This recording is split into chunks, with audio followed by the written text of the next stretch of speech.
Muito boa tarde, sejam bem-vindos ao programa A Uma Só Voz, um programa do Diário de Aveiro que estreia esta semana na Rádio AS.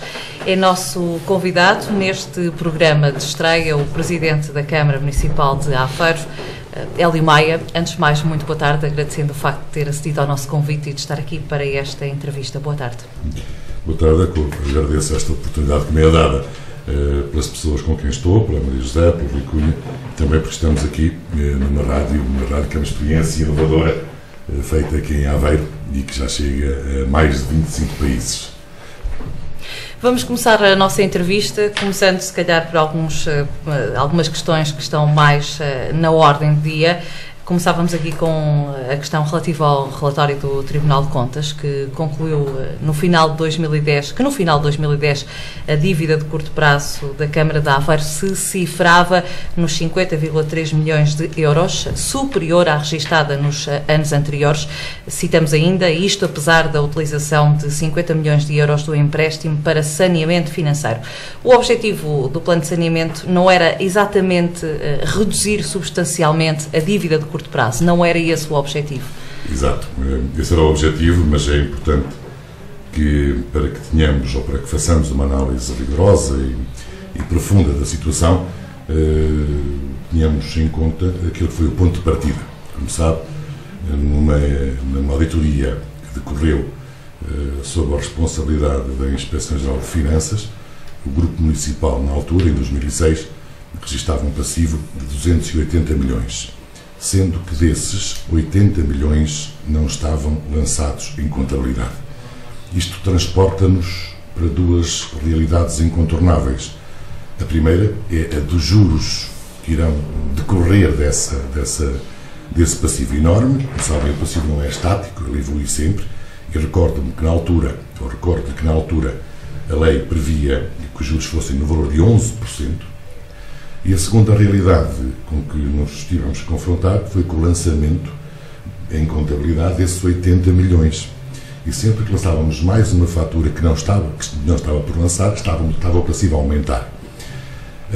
A partir do momento em que, aliás, no próprio relatório do Tribunal de Contas que refere, é constatado que só nos anos 2008, 2009 e 2010, só nesses 3 anos, eles verificaram, e está no relatório, que houve lançamento de 45 milhões de euros de passivo que estava nas gavetas, que não tinha sido lançado no passado. Portanto, esta ocorrência, em simultâneo, estarmos a pagar juros e em simultâneo estarmos a lançar faturas que não estavam lançadas, naturalmente que dificultou muito a nossa ação e daí que, durante largo tempo, o passivo do município estivesse sempre a crescer.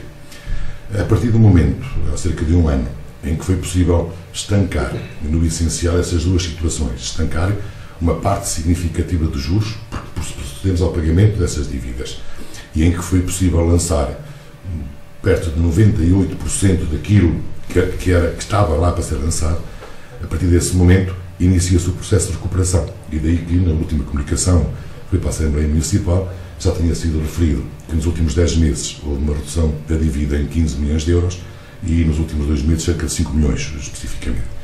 É um processo, é uma caminhada que se vai fazendo, não temos nenhuma máquina de fazer dinheiro, de modo que foi confrontando-nos com estas realidades que procurámos controlar no primeiro momento a situação e agora iniciámos um processo de recuperação. As conclusões do Tribunal de Contas ainda assim não são propriamente muito favoráveis à Câmara. Era isso que esperava ler no relatório final do Tribunal? O relatório do Tribunal de Contas suscitou, o relatório preliminar suscitou uma panóplia de questões na análise a que procederam. Como sabem, depois decorreu o contraditório, em que nós tivemos a oportunidade de, por escrito, dar a nossa perspectiva em relação a esses assuntos. No final deste processo, recebemos o relatório final. E o relatório final reduz essas questões todas, no essencial, a 3 questões, que são 3 questões que têm a ver, essencialmente, com questões administrativas. Não nos parece-nos até que esta auditoria tem para nós um valor importante, porque é uma entidade externa, é uma entidade avalizada, é uma entidade competente, que veio fazer essa análise às contas do município e à concretização ou não do plano de saneamento financeiro e que nos pode ajudar tendo esse distanciamento, que é sempre bom na análise que fazemos das situações, certamente que nos vai ajudar muito, e naturalmente com as recomendações que eles apresentaram, iremos tê-las em conta, de forma a que, no fundo, se atinja o objetivo de todos nós, de nós que estamos no município, do próprio Tribunal de Contas, é que haja sempre o máximo de transparência e o máximo de verdade nas contas do município. Teme vir a ter que pagar uma multa do seu próprio bolso? Eu não o desejo, como é evidente, mas estamos no Estado de Direito. Se essa for a decisão, tenho que naturalmente conformar-me com ela. Mas não espero que isso aconteça. E mantém a confiança total no seu vereador das Finanças? Plena confiança. Um outro assunto que também está na ordem do dia tem a ver com a construção da nova ponte pedonal no Canal Central, aliás. Alguma vez imaginou que este projeto pudesse gerar esta controvérsia tão grande? Aveiro não é, como já tive a oportunidade de referir à Assembleia Municipal, não é, felizmente, uma terra de unanimismos. Foi aqui que o Conselheiro Queiroz, há 184 anos, lançou o grito de liberdade pelo país todo. Foi aqui a cidade dos Congressos da Opção Democrática, foi aqui que nasceu José Estevão. Portanto, não é uma terra de unanimismos. E é natural, e é compreensível, e é desejável que, perante a situação, as pessoas tenham perspectivas diferentes. Eu, ainda neste fim de semana, tive a oportunidade de estar um pouco com o Dr. Girão e com o professor Celso a conversar, e eles davam nota daquilo que foi a imensa luta que houve na altura, quando foi para a construção das eclusas. Eclusas que 30 anos depois, no fim, todos reconhecemos que foi uma obra importante, mas que na altura também mereceu imensas críticas, imensas dúvidas por parte das pessoas. Acredito que grande parte das pessoas que estão neste processo com melhores intenções. Somos todos de Aveiro, somos todos aveirenses, vivemos a cidade, vivemos o concelho. É natural e é desejável que haja perspectivas diferentes. Agora, o que é importante é que saibamos separar o que é a participação da imposição. É bom que se participe, que se enriqueça, que se valorize, mas naturalmente há um limite que não poderá ser ultrapassado, porque eu não posso querer impor, ninguém pode querer impor essa vontade a ninguém, como é evidente. Para isso é que periodicamente há eleições, para que nestes processos em que muitas pessoas defendem que sim e outras pessoas defendem que não, tenha que haver alguém que decida, porque senão iríamos eternizar, porque não havendo unanimismos nunca conseguiríamos ter nenhuma decisão em relação a nenhum assunto. Por isso há eleições periódicas e as pessoas escolhem quem é que os representa, fundamentalmente, para que nestes momentos a pessoa possa decidir por sim ou pelo não, sabendo que se decidir sim, as pessoas que querem não ficam tristes e magoadas. As que querem, se a decisão for não, ficam as pessoas do sim tristes. Mas ambas têm que entender que há alguém que tem legitimidade em função de eleições e de escolhas que se realizaram e que decorreram com a máxima liberdade, para nesse momento tomar a decisão, que é uma obrigação tomar essa decisão. A pior coisa que um autarca, que um decisor político pode ter é não decidir, é não tomar a decisão, nomeadamente em momentos destes, que não se faça isto tomar. Não poderíamos construir apenas salomonicamente metade da ponte, ou se construir a ponte ou não se construir a ponte. Independentemente daquilo que é a opinião de algumas pessoas, a decisão tinha que ser tomada, e foi tomada, e fizeram assumindo a nossa responsabilidade e a nossa obrigação.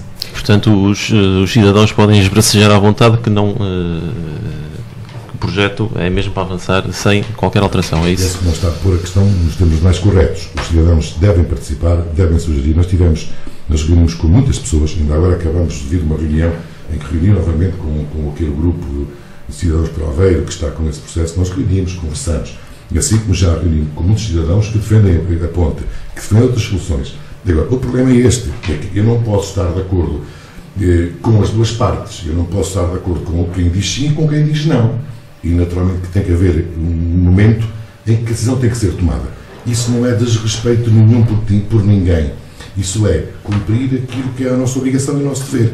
É, perante a divisão de opiniões, alguém tem que decidir. Sob pena de andarmos uma vida inteira a discutir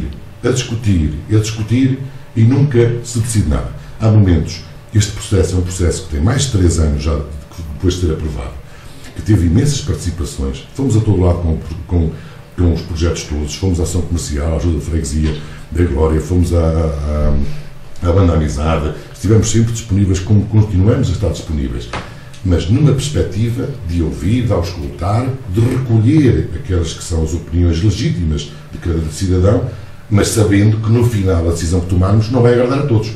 E não é por não agradar que não a devemos tomar. Ou, pelo contrário, é exatamente por isso que ela tem que ser tomada. Uma das questões que tem sido levantada prende-se com o facto da Câmara ir gastar 80 mil euros de dinheiros próprios com este projeto, numa altura destas, não é? Uma altura de conjuntura financeira difícil. A ponte é assim tão prioritária? Este processo tem uma história. Ele não começou ontem.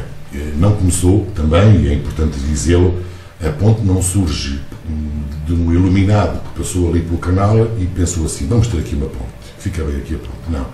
Este processo começa por se enquadrar num plano mais vasto, mais geral, mais abrangente. O que se pretende aqui é unir aquilo que são 5 pontos verdes que nós temos na nossa cidade, e temos felizmente esses pontos verdes. Estou a falar de Santiago, do Parque Infante Dom Pedro, da Baixa Santo António, do Alboio, do Rossio, que são 5 espaços de fruição que nós todos dispomos, todos muito próximos, mas todos muito distantes uns dos outros.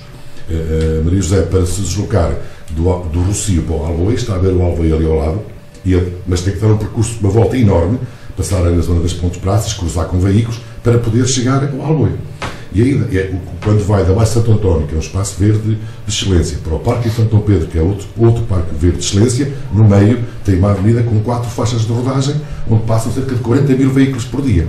E a ideia, a base, o suporte, a filosofia, o conceito que foi presente neste estudo todo foi transformar esses 5 espaços num único espaço, unindo esses espaços, para que a pessoa, o cidadão, o idoso, o jovem, a criança que está nesse espaço, o ciclista, possa fruir dos 5 espaços sem cruzar com veículos, sem essas viscosidades, esses constrangimentos que isso tinha. Este é o conceito base. O conceito base que se vai alargar no âmbito do estudo do projeto da Avenida, há de prolongar-se também com esse conceito de realizar o peão e a bicicleta até à estação, há de prolongar-se até ao futuro projeto da Lota, há de prolongar-se para as pistas cicláveis que vão ser construídas também no âmbito de uma arquitetura grande que nós temos, de modo que nós podemos conseguir com este projeto, com este conceito, que dentro da nossa cidade, no coração da cidade, possamos ter quilómetros e quilómetros de espaço onde o cidadão pode percorrê-los com toda a tranquilidade, porque esse é o seu espaço, e sem aquelas fraturas, sem aqueles constrangimentos que referi, nomeadamente em termos de veículos automóveis.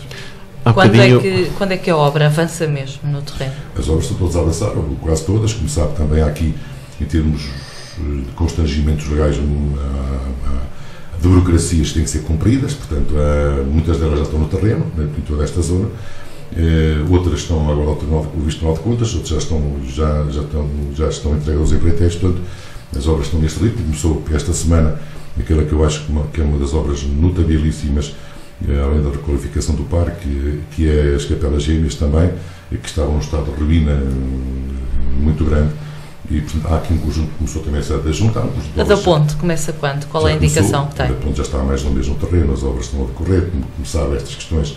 Isto, construir a ponte não é chegar ali e fazer a ponte. Há questões técnicas que têm que salvaguardar. Houve um período inicial para as sondagens, portanto a empresa fez sondagens, e também já era registrar, que foi com muito agrado, que na última revista Exame eu verifiquei, constatei que esta empresa que ganhou o concurso, portanto eu penso que a Braga nem a conhecíamos, e ganhou o concurso, está classificada a nível do país nas 100 melhores empresas para se trabalhar. É o resultado da revista Exame. E em termos de construção civil, está em 9º lugar a nível nacional. Portanto, essa é a empresa de qualidade, a empresa de prestígio.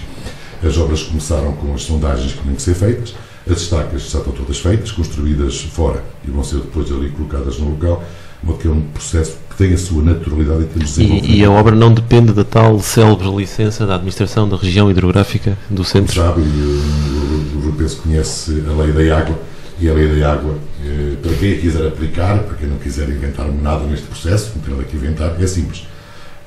Se fosse um privado a fazer uma ponte, tinha que ter uma licença. E além de ter uma licença, teria que haver um concurso. Porque aquilo que é um espaço público não pode ser cedido a um privado sem haver concurso e sem haver licença.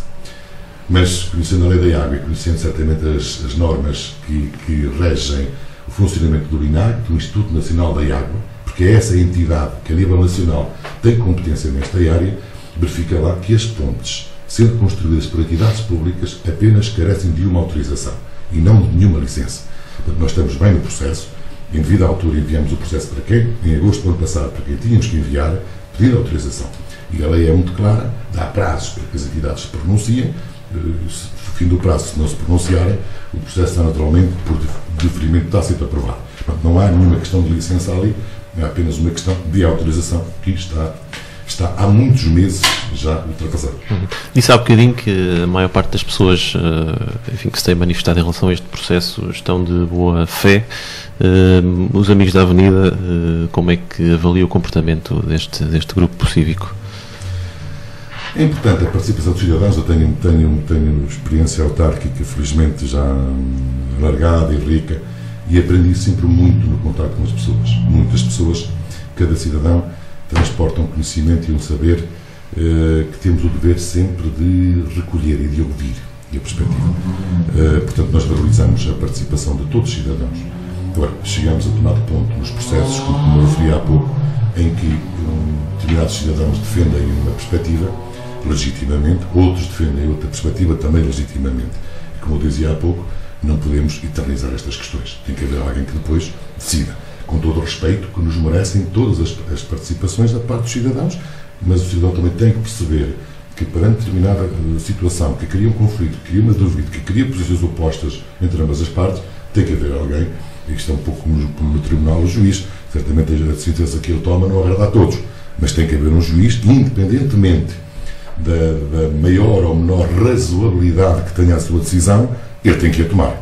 Seria muito mau se perante uma questão que fosse para ser dirimida em tribunal, o juiz dissesse: isto é muito complicado, eu não vou decidir, independentemente de toda a argumentação que possa ser produzida. Isto não é sinal de não respeito por ninguém, isto é sinal de respeito. Porque o não respeito por todos era não decidir nada. Por falar em tribunal, este movimento acabou por levar precisamente este caso e expô-lo junto do Ministério Público. Está tranquilo em relação a isso? Eu, por acaso, não percebi porque é que foi para o Ministério Público, portanto, mas certamente, ao ter ido para lá, se foi, certamente que o Ministério Público irá pedir esclarecimentos às pessoas, por algum motivo, e se houver motivo para ter ido para lá, é uma questão que certamente eles terão que explicar e não eu. Falando sobre o Parque da Sustentabilidade, até porque o projeto da Ponte está inserido nesse projeto mais vasto, digamos assim, as outras obras vão avançar dentro do calendário previsto? A última análise que foi feita aponta para que sentido? Está tudo dentro do timing previsto? A equipa que nós temos a trabalhar nessa área, que tem sido uma equipa excelente, uma equipa jovem, uma equipa dinâmica, muito entusiasta, tem feito tudo para tentar encurtar aqueles que são os constrangimentos legais com que nos confrontamos. Porque depois há pequenas coisas que se passam aqui, um pouco desta natureza. Tentar dar um pequeno exemplo. O processo é aprovado no mais centro com determinada calendarização. Depois, a seguir, é aprovado e o processo é aberto concurso de consignado, o processo tem que ir a Tribunal de Contas recolher o visto. Acontece, por vezes, que está 3 ou 4 meses no Tribunal de Contas até ter o visto. Quando vem o visto, já a calendarização prevista não está ajustada. Para estar, e na próxima Assembleia Municipal irão lá 3 ou 4 processos, como o processo se atrasou ao Tribunal de Contas, depois do Tribunal de Contas, se a obra estiver prevista de 1 de janeiro a 31 de dezembro de um ano, se eventualmente com esse atraso que houve no Tribunal de Contas, se vier o visto só em 3 de janeiro ou 4 de janeiro, a obra iria ser transportada para o outro ano, portanto o Tribunal de Contas exige nova reprogramação. É interessante até, porque foi o próprio Tribunal de Contas que teve a origem disso, mas obriga a nova reprogramação, tem que ir novamente à reunião da Câmara, tem que ir novamente à Assembleia Municipal. Portanto, com estes constrangimentos e com estas dificuldades, temos uma equipa excelente, que está a trabalhar no terreno, temos já a grande parte das obras no terreno e as restantes irão em breve também, irão também para o terreno. Os estudos para a requalificação da Avenida Lourenço Peixinho, suponho que estão muito adiantados. Vamos ter obra ainda neste mandato? Estão adiantados. Nós temos uma equipa também excelente, como sabe, a Universidade de Aveiro, através do professor Jorge Carvalho, temos também o professor Bruno Soares, temos um conjunto de alargado, temos técnicos do município que têm vindo a trabalhar há muitos meses de forma empenhada, trabalhando, respeitando aqueles que foram os 30 critérios definidos naqueles encontros e debates com a população durante o primeiro mandato. Esperemos para muito breve, que já está na fase final, a reta final, já fizeram muitas opções, já em termos finais, e esperemos para breve, dentro de um mês ou dois, que haja a apresentação pública desses trabalhos. O avançar a curto prazo, ou poder atrasar, depende muito da forma como o projeto, essa proposta, seja acolhida junto das pessoas. Ou é um projeto consensual nunca será, mas pelo menos corrigiu um grande consenso, que estaria em condições de poder avançar, e se assim for, naturalmente faremos tudo que é a nossa obrigação para que ele avance. Ou é um projeto, naturalmente, que ainda terá que sofrer ajustes, e se tiver que sofrer ajustes, teremos que primeiro proceder a esses ajustes e depois então sim pensar na parte da execução. Mas neste momento o que está aqui em causa, aquilo que é o objeto da nossa concentração, é concluir o estudo, apresentar o estudo publicamente e auscultar aquilo que é o sentido das pessoas e das entidades e das instituições em função a esse estudo. Em função disso, iremos atuar em conformidade. Mas não se compromete então com obras ainda neste mandato? Não, porque nós estamos confinados a isto, quer dizer, repara, penso que é mais cauteloso da minha parte dizer assim, vamos ver como é que as pessoas reagem ao estudo. Há consenso, vamos ver se partimos logo para a obra a seguir. E depois temos que arranjar a forma de fazer a obra sem custos, porque, como sabe, ou temos com participação ou outra forma, porque o município, por si, não faz obras que não sejam comparticipadas. Portanto, essa é uma condição prévia que nós temos sempre colocado, avançamos apenas e só com obras comparticipadas. Portanto, temos que ir buscar comparticipação ou aos fundos europeus ou outra forma qualquer para que a obra possa avançar, porque o município não tem condições para avançar com uma obra que tem custos naturalmente e reconhecidamente elevados. E vamos ter parque de estacionamento subterrâneo ou não, na avenida? Eu acho que deveria dar, até por questão de respeito à equipa que está a trabalhar nisso, acho que devíamos aguardar pelo estudo, ele está em breve para sair, e naturalmente que essa equipa, que merece todo o brilhantismo e que merece todo o reconhecimento da nossa parte, independentemente de podermos vir ou não gostar daquilo que seja o projeto final, merece todo, porque esta tem sido uma equipa excepcional e temos dedicação, está a viver o processo com entusiasmo, com muita alegria e com muito empenho. Vamos deixar que a equipa apresente e nessa altura podemos ter conhecimento de tanto alguns pormenores, e há ali ideias que são interessantes e que são brilhantes, mas que deve ser a equipa, merece ser a equipa pelo trabalho que tem feito a ter esse momento de afirmação pública. Um processo que parece bloqueado é o do prédio da avenida, que tem um piso construído ilegalmente. Qual é a solução para esse problema e quando é que essa solução vai ser implementada? A solução, em relação à solução a ser implementada, será aquela que, como sempre o dissemos, respeitar integralmente aquilo que seja parecer ou a posição do IGESPAR em relação ao processo. Face às dúvidas na altura colocadas que se suscitaram, pareceu-nos que era mais equilibrado e mais razoável, mais sensato da nossa parte colocar uma entidade com os conhecimentos que tem o IGESPAR a pronunciar-se. Portanto, apenas será concretizada a solução que o IGESPAR, uma entidade penso que está acima de qualquer suspeita, venha a definir para o local. Quanto ao momento de implementar essa solução, como sabe, estamos a falar de um espaço que é propriedade privada, é de um privado, tem um dono, e naturalmente essa questão de quando será compete muito mais ao dono do que a nós responder sobre isso. A rede viária do município continua muito degradada, são muitas as queixas dos municípios. Este problema não devia ter sido resolvido já há muito tempo? Devia, Maria José, devia, e esta é a situação de longe mais gravosa, que mais angústia nos provoca nesta nossa gestão. Como imagina, qualquer pessoa que exerce estas funções gostava de colocar tapete em todas as ruas. Nós, nos últimos 6 anos, investimos 6 milhões de euros na requalificação da rede viária. É naturalmente pouco, deveríamos investir muito mais, mas, enfim, foi aquilo que foi possível. Atendendo também a que nós estamos não só a recuperar pavimentos, como também estamos a tentar recuperar alguma situação, algumas situações muito graves do passado, com custos muito elevados. Com a Oliveirinha, por exemplo, que é uma freguesia em que tinha levado, não tinha mandado saneamento em todas as ruas e de modo que ficou com todas as ruas desventradas numa situação perfeitamente dramática e que muito devagarinho, porque é impossível chegar à Oliveirinha e resolver os problemas da Oliveirinha. Já se resolveram uma dúzia de casos na Oliveirinha, de forma muito pontual.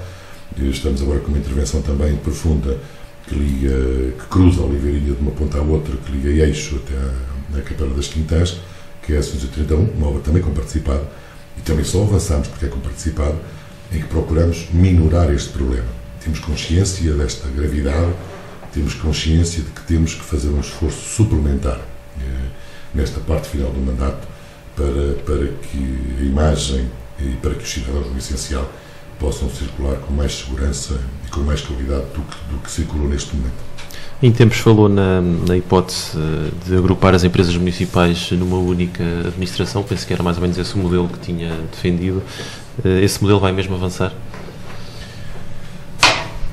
Esta questão das empresas municipais é uma questão recorrente e importante.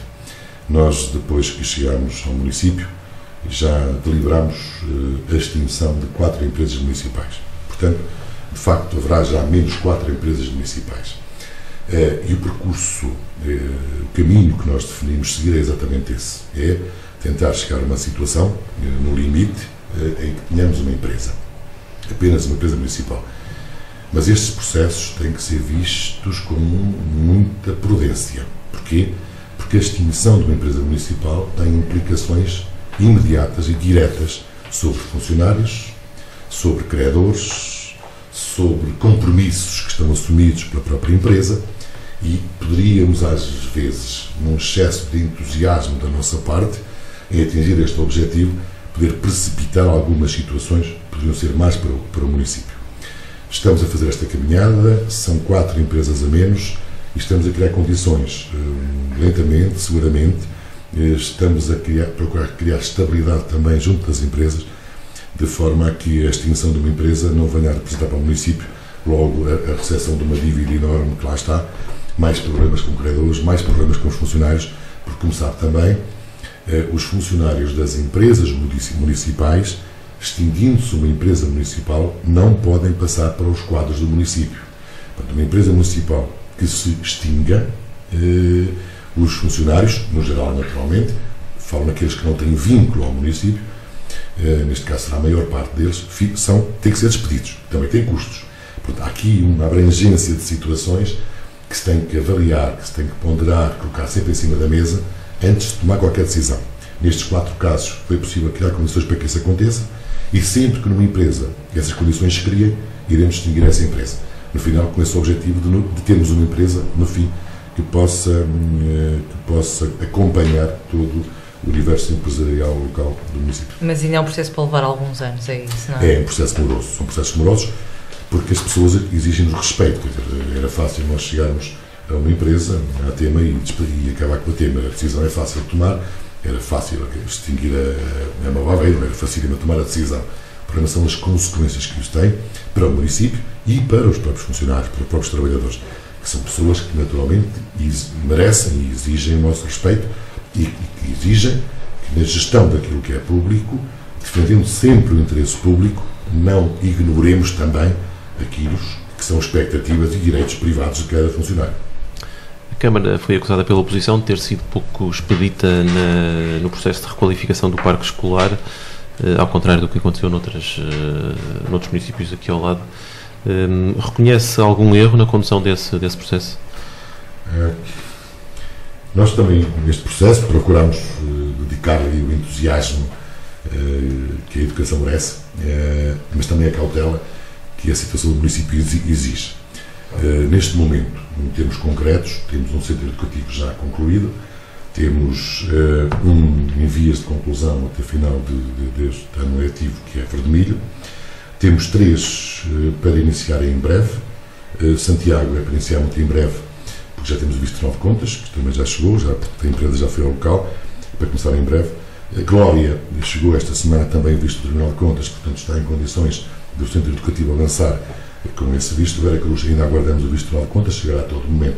Portanto, estamos a falar de 2, um concluído, São Bernardo, outro já em vias de conclusão, Vermelho, mais 3 já aprovados, as candidaturas aprovadas, já com visto do Tribunal de Contas, faltando apenas um, que vão iniciar muito em breve, porque a ideia aqui é ver se nós conseguimos criar condições. São obras que irão ter um prazo de execução entre 12 a 15 meses. A ideia era ver se conseguíamos criar condições para que no ano letivo de 2013-2014 já possam estar estes 3 a funcionar. Há depois mais 3 que já apresentámos à ADREC os programas, as candidaturas, há sempre aquela fase inicial da apresentação à ADREC dos respectivos projetos, dos programas, que são Cacia, Santa Joana e Oliveirinha, e há os restantes também em preparação. É evidente que nós gostaríamos de ter feito os 13 novos, mais as 13 requalificações de uma vez só. E foi um pouco nessa perspectiva que nós avançamos para aquele projeto daquela parceria público-privada. Foi jogando com essa lógica ali. Mas sempre na convicção de que iríamos ter com participação. Porque o município não tem condições de suportar, seja que obra for, por inteiro, a pagar a 100%. Avançamos nessa perspectiva. Não foi depois, no âmbito dos regulamentos que saíram, não foi consagrada essa possibilidade das parcerias público-privadas poderem ter com participação e, naturalmente, que a partir desse momento esse processo é abandonado e acabamos por ir para outro caminho, para este caminho agora que estamos a seguir, e que penso que, de forma gradual e consistente, estamos a fazer da melhor forma possível. É verdade que nós gostaríamos de ter construído mais escolas, mas depois há um problema que nós temos que as pagar também. E é por isto que temos de ter esta cautela, esta prudência. E neste programa, nesta programação, nesta evolução, estamos convictos de que iremos fazer estes centros educativos, que iremos pagá-los e de que eles irão ficar espaços de excelência. Eu convido-vos a visitar, por exemplo, o que já está construído, que é uma coisa soberba. Eu acho que dá-me vontade de regressar àquela escola. Está a falar de São Bernardo. A ver aquelas coisas lindas que lá estão. E lindas o edifício, lindas as crianças, é tudo lindo. Como é que estão neste momento as relações entre a Câmara de Aveiro e o Beira-Mar? Com o respeito exigível, parte a parte, da parte do Beira-Mar, tem havido um sentido mais alargado de diálogo, de procurar pontos de encontro. Da nossa parte, com o respeito que uma instituição que completou no dia 1 de janeiro deste ano 90 anos de existência nos merece. O Beira-Mar tem feito, tem sido a bandeira em termos desportivos da nossa cidade e do nosso concelho, e mais ainda do que isso, tem sido um espaço de valorização e de formação para muitos de nós. Eu, como próprio fui atleta do Beira-Mar, e também tenho essa dívida para com o clube, que no tempo em que eu lá estive também me ajudou a formar, assim como o Galitos, me ajudaram a formar aquilo que eu sou hoje. Portanto, há respeito recíproco, há naturalmente um conjunto de situações que não são fáceis, que estão pela frente, há um conjunto de dificuldades e de problemas, mas há fundamentalmente uma postura dialógica na busca das melhores soluções que possam, respeitando aquilo que é o interesse público, também encontrar solução para aquelas que são as dificuldades que o Beira-Mar atravessa, qualquer clube desportivo atravessa, e o Beira-Mar, sendo clube desportivo, não foge a esta regra e tem também as suas dificuldades. Mas há também um passado para resolver, digamos assim, entre a autarquia e o Beira-Mar. E esse caminho tem sido feito com toda a frontalidade, com toda a clareza entre as partes. Portanto, há ali uma situação que não está resolvida. Na altura tivemos a oportunidade de colocar a questão abertamente perante aos responsáveis do clube. Fomos para a via judicial como forma de resolver esse assunto. Portanto, está no local próprio para ser resolvido, sempre com elevação e com respeito por ambas as partes. Portanto, não há aqui nenhuma guerra, nenhum desentendimento. Ambos percebem, são tudo pessoas inteligentes que percebem que perante uma situação que, como dizia há pouco, em que não há unanimidade entre já ambas as partes, cada uma defende uma posição, tem que haver alguém a dirimir isso. Isto não se pode eternizar. E a opção foi essa. Ambas as partes compreenderam que esse era o melhor caminho, o caminho mais claro e mais sério. Foi isso que se seguiu. Aguardaremos, naturalmente, por aquela que seja a decisão que venha a ser tomada, com a certeza de que qualquer das partes a respeitará. Aqui há uns meses abortou aquele protocolo para transferir a gestão do estádio para o Beira-Mar. Poderá haver em breve um protocolo semelhante, com o mesmo objetivo? Foi feito com bom sentido, foi feito nessa altura essa proposta, também dentro dessa perspectiva de abertura que sentimos no Beira-Mar. Como sabem, nós procuramos sempre ao longo destes 6 anos encontrar uma solução que passasse pela gestão daquele espaço, pelo suporte pelo Beira-Mar. Na nossa perspectiva, o município, qualquer autarquia não tem vocação nenhuma para gerir estádios de futebol. Entendemos que devia ser o que a fazê-lo. Foi um processo muito moroso, no final daqueles 6 anos, em que o Beira-Mar nunca aceitou isso, porque naturalmente isso tinha custos também para o Beira-Mar, o que significava que libertava o município de custos, porque teriam que ser assumidos pelo Beira-Mar. No final desses 6 anos, essa proposta foi a reunião de Câmara, foi com essa perspectiva, respeitando aquilo que é uma filosofia que nós temos em relação a este processo e a um percurso que foi feito durante 6 anos, foi a reunião de Câmara. A Câmara, dentro do regime democrático, os 9 vereadores, houve 5 que não concordaram que isso fosse assim, portanto, o que temos a fazer é respeitar isso. Agora, o processo, como sabe, neste momento, na altura a Assembleia Municipal entendeu e bem, face à importância que o assunto tinha, de alguma forma chamar o assunto um pouco para a sua esfera. Houve uma Assembleia Extraordinária para a análise desse assunto. Houve uma recomendação que a Assembleia, que emanou da Assembleia, e que para nós é uma ordem, portanto, embora seja apenas uma recomendação, mas naturalmente no funcionamento muito prático das instituições é uma ordem. O Beira-Mar sabe que esse processo avançará se respeitar integralmente aquela que foi a recomendação. Terão havido contactos com o Beira-Mar, com os líderes políticos e naturalmente depois no final disso tudo chegarmos à informação se há ali um entendimento ou não. Se houver da parte da Assembleia, o que vier da Assembleia, da nossa parte será executado. Dadas as atuais circunstâncias económicas e financeiras, a pista de remo é um projeto adiado indefinidamente? Nunca perdemos a esperança de avançar com esse projeto. E ainda não a perdi. E vamos continuar a lutar sempre por ele. Temos batido, ao longo deste tempo, a todas as portas. Temos procurado criar o maior número possível de influências. E chegámos a consegui-lo. E chegámos há cerca de meio ano, um ano, chegámos a chamar o empreiteiro e a dizer-lhe assim: finalmente conseguimos as condições, através de comparticipações e de ajudas, para que o senhor comece a obra rapidamente. E tínhamos conseguido o pagamento quase integral de todos os custos associados a essa obra, que, como sabem, a empreitada foi cerca de 11 milhões de euros na altura. Portanto, conseguimos aquilo que, na nossa perspectiva, era o mais difícil, eram os apoios para pagarem esse projeto.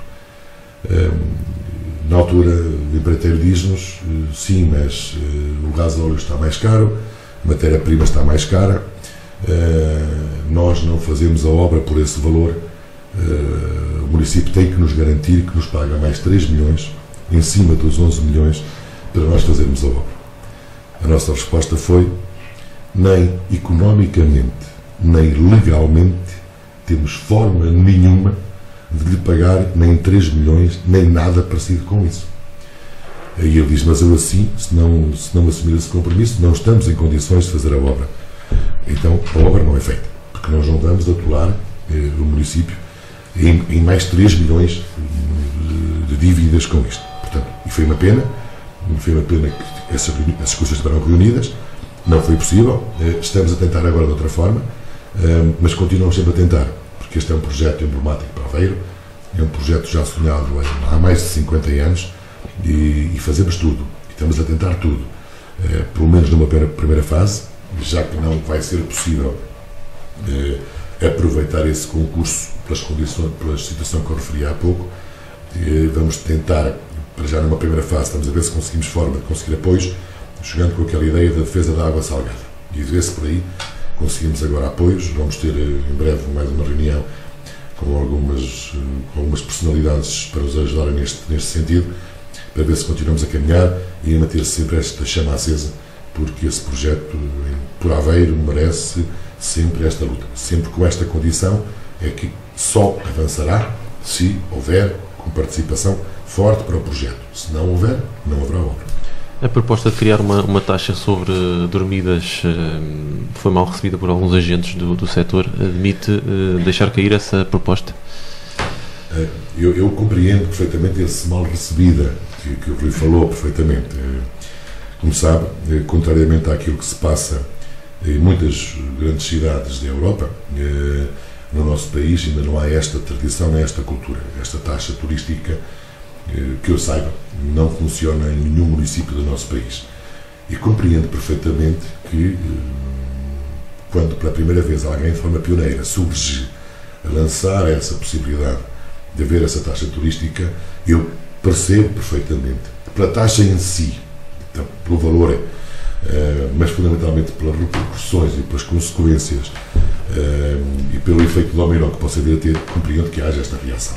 Perfeitamente compreendo, embora pessoalmente não me pareça que um casal, por alugar um quarto em Aveiro, se pagar mais 60 cêntimos, penso que é 60 ou 70 cêntimos, €1, que estará aqui em causa, não estou a ver ninguém de Braga a ligar ali para o hotel e dizer assim: quanto é que custa o quarto? 125 €, e mais a taxa municipal. E quanto é a taxa municipal? 0,60. Não estou a ver ninguém dizer assim: então já não vou. Naturalmente que não, as pessoas continuam a ouvir, até porque essa é a nossa ideia. E depois também experimento outra coisa aqui. O município tem também gastos para ter a cidade limpa, para manter a cidade com mínimo de qualidade para os turistas fruírem desse espaço, e não nos parece muito gravoso que um casal que venha cá se contribuir com 60 cêntimos através dessa taxa turística para minorar os custos, não nos parece que haja qualquer problema. Uma outra grande vantagem, como sabe, o município tem muitas dificuldades financeiras, e esta também é uma forma de procurarmos uma receita de forma muito leve, porque 60 cêntimos, enfim, cada pessoa individualmente não o vai sentir de forma muito relevante, mas se multiplicarmos pelos 250 mil dormidas que aqui está em Aveiro, ao final do ano, para o município pode ser importante, pode significar mais uma receita, sem sobrecarregarmos os cidadãos, os aveirenses que cá estão e que contribuem para o resto. A Nissan acabou por desistir do projeto da construção da fábrica de baterias. Foi um revés para a economia local? A Nissan não desistiu.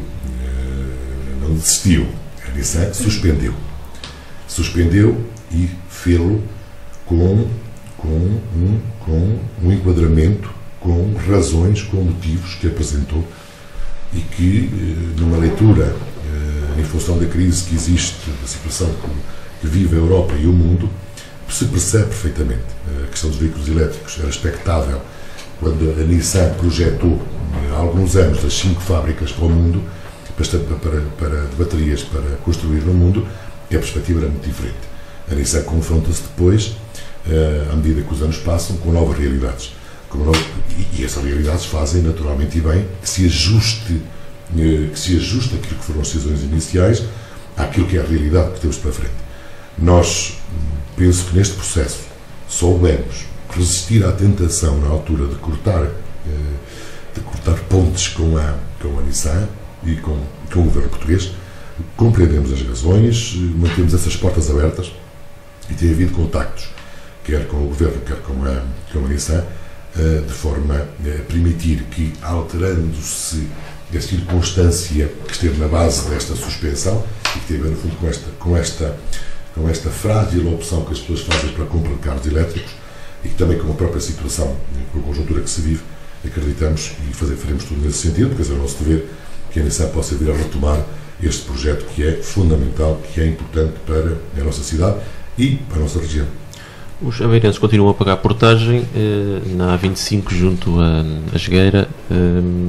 Ainda espera que esse pórtico venha a ser desativado?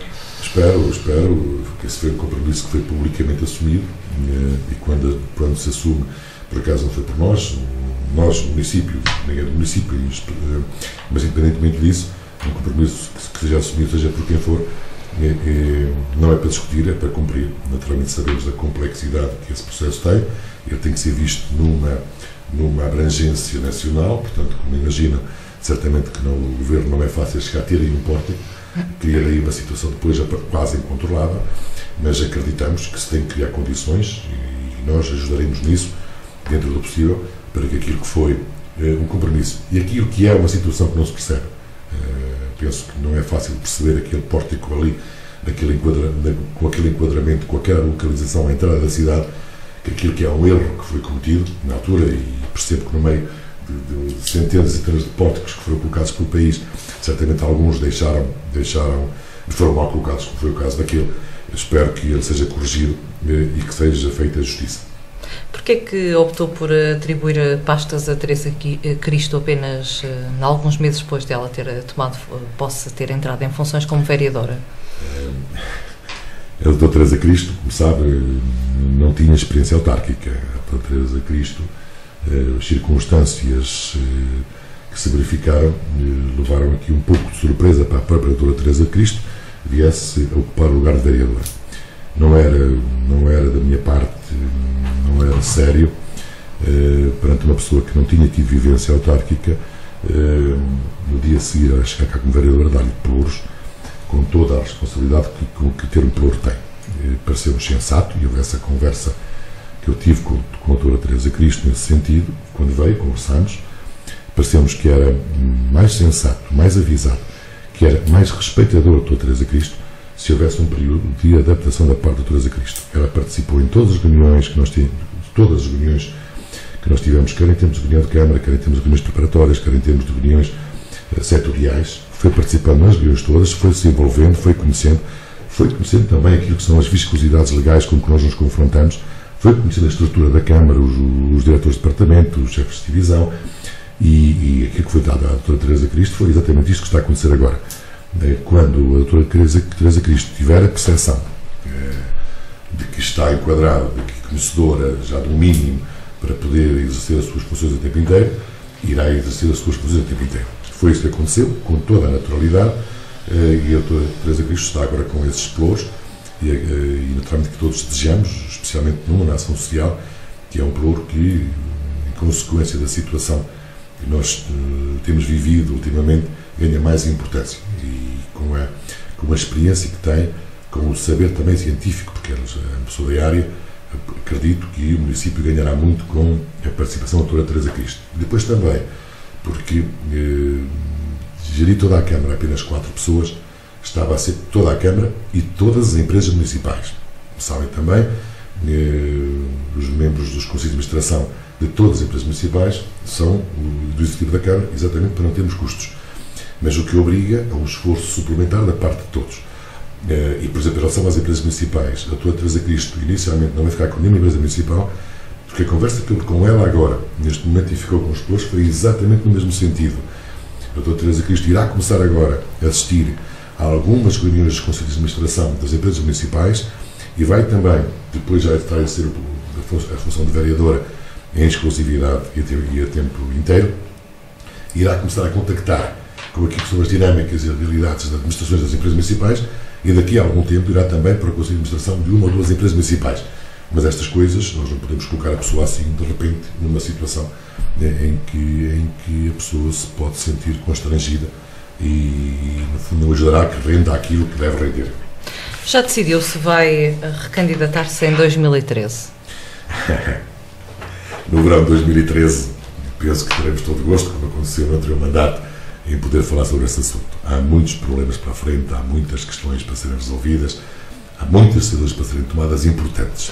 Mas se estivéssemos já hoje no verão de 2013, assumiria uma recandidatura? Essa é todas a menos importante. E vou explicar porque as coisas valem pelas equipas e não valem por uma pessoa. Felizmente que se tem evoluído no mundo, ainda havendo casos assim, de alguma afirmação mais pessoal, valem sempre pela equipa, valem pelo conjunto, valem pelo grupo, valem pelas ideias, valem pelo programa e não por uma pessoa que esteja.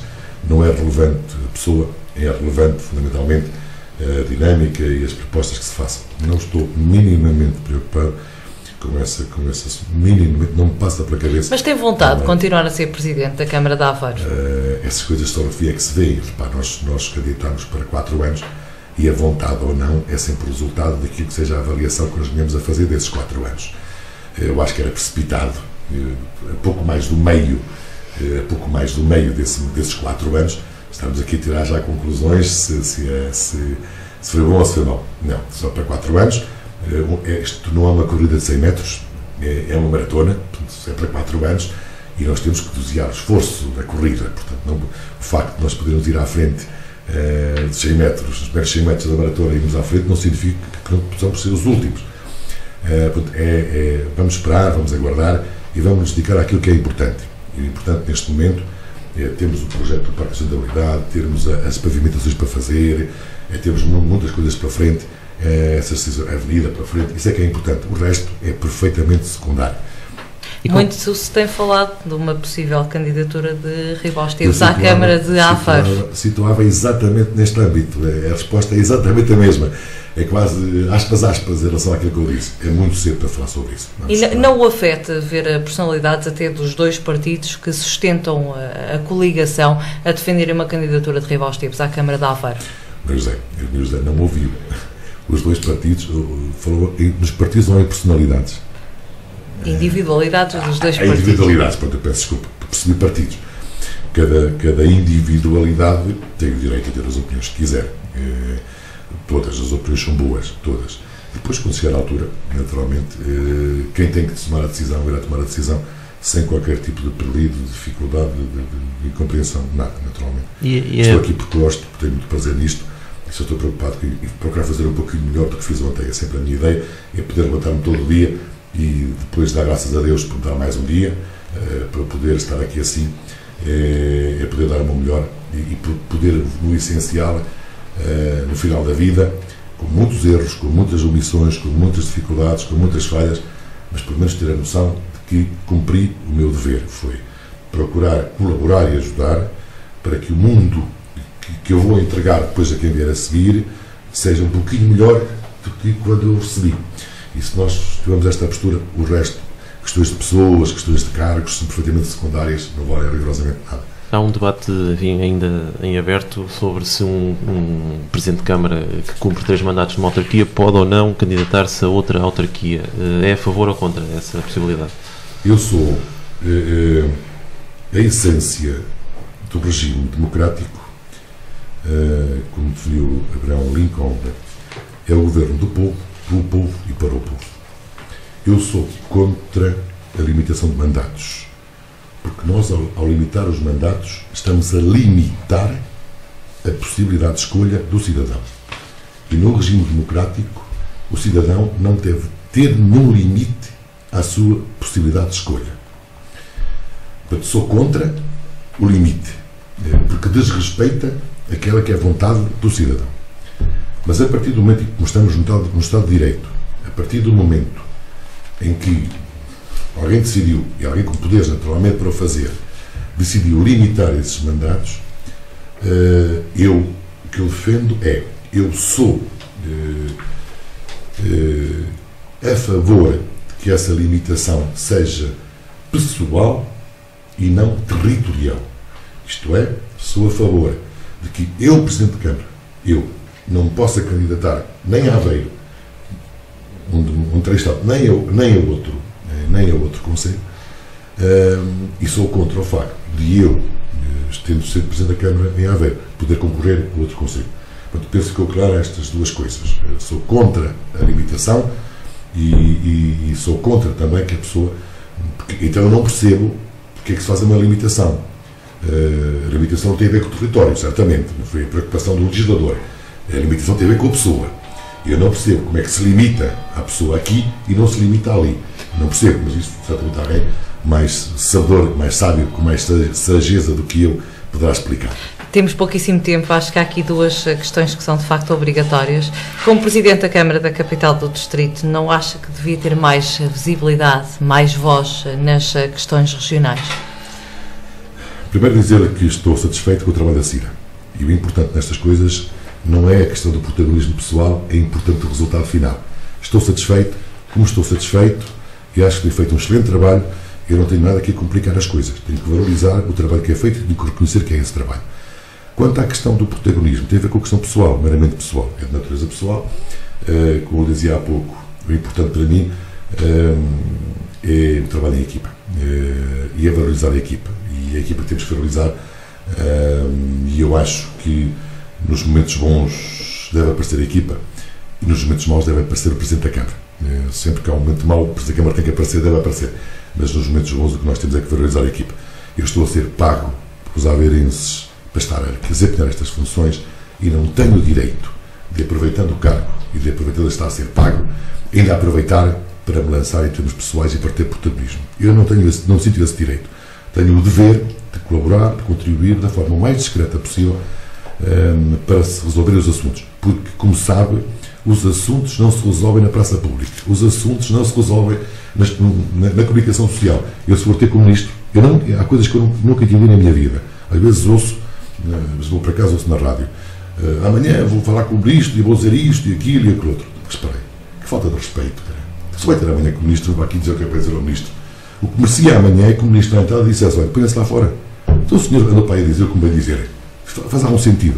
Eu, se quero resolver um problema, eu não posso conflituar publicamente com o ministro. Eu tenho que ir lá ao local próprio, falar com ele e dar a cara e resolver o problema.